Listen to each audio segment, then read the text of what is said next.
What's up all the people on the internet? My name is Milo and this is DailyPlus.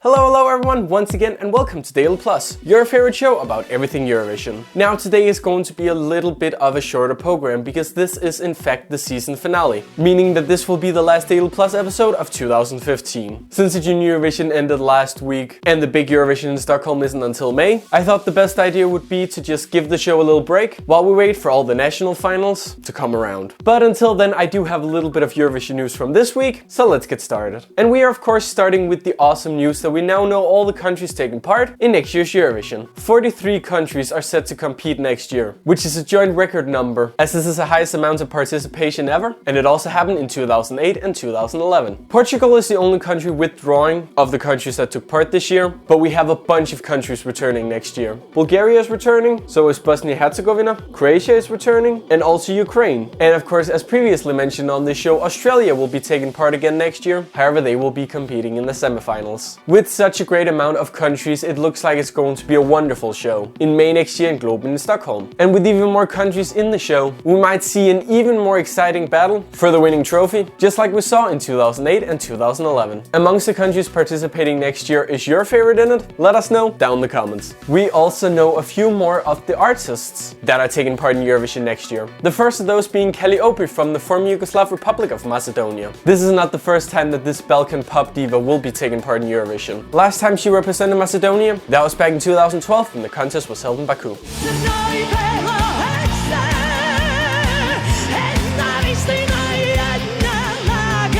In 2012, she got 13th place in the grand final. Who knows, maybe she will be able to get an even better result next year? Only time will tell. Are you excited to see Calliope back in the Eurovision? So far we don't know the song she will be singing, but it will most likely be announced within the next coming weeks/months. Even though it was only this year we learned that Bosnia and Herzegovina will be back in Eurovision next year. They have already announced who will be flying the flag in Stockholm. Delal, Dean and Anna is the name of the trio that will be representing Bosnia and Herzegovina in Eurovision next year. Now one of these artists might even be a familiar face to some of you. Part of this trio is the singer Dean, who represented the country in 2004 with his song In the Disco. Music is what I want, music is what I need.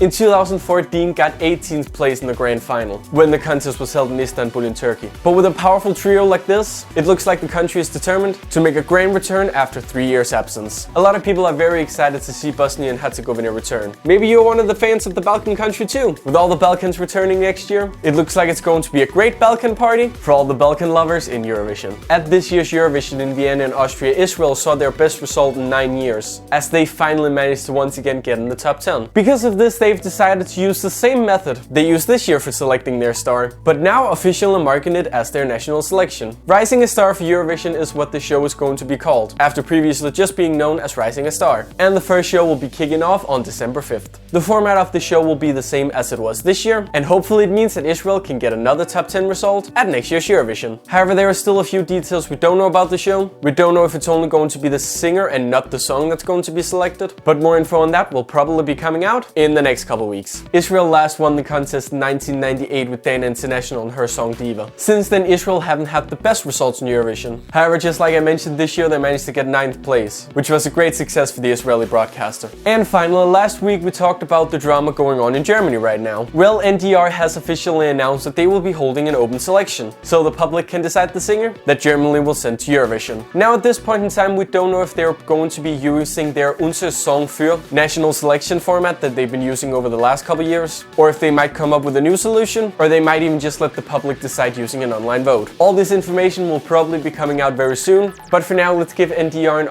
RID some time to figure out how they want to do this, as they were probably very much caught off guard when they had to pull out Xavier as their participant for next year. This year in the grand final, Germany was represented with Anne-Sophie and her song Black Smoke. Unfortunately, this song managed to get the famous 0 points. Along with Austria, this is the first time since 2003 that we saw the 0 points points in Eurovision.